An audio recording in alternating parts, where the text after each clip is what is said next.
Hindi lang yung mga players sa NBA ang nagre-retiro, maski man yung mga bolang ginagamit ay mayroon ding retirement.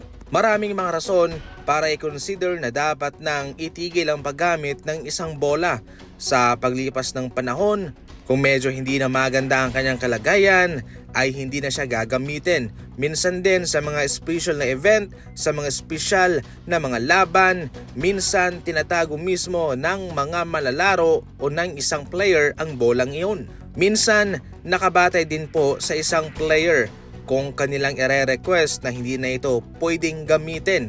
Pwede pong mangyari yun. Unang-una, kapag retired na ang isang bola sa NBA, ay ginagamit na po ito sa mga practice o sa mga future games doon mismo sa kanilang practice facility. Ingat na ingat sa ngayon, especially itong nakakuha ng kontrata sa NBA na Wilson sa kanilang paggawa ng bola. Pagkatapos nga mag-take over ang Wilson sa liga na kanilang pinalitan ang Spalding mga idol, ay marami ang nagre-reklamo, pero so far ay nakasanayan na ho ng mga player na gamitin itong Wilson.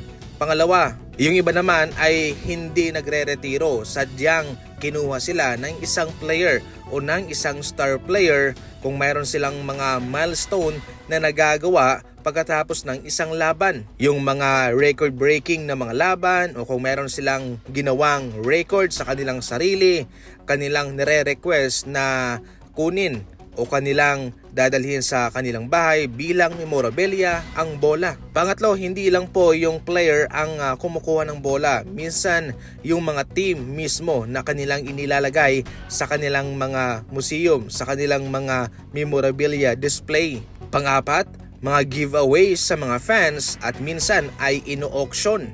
Panglima, dinidisplay mismo sa museum mga idol sa NBA. Simula nang mag-take over ang Wilson way back 2021-2022 NBA season, ito ay magbibigay sa kanila ng malaking revenue o malaking kita sa kanilang kumpanya sapagkat marami silang bolang ipinoproduce bawat taon. Ayon sa datos, ang brand na Wilson ay nagbibigay ng libong basketball. Grabe ha! Thousands ang pinag-uusapan dito mga idol para sa NBA bawat season.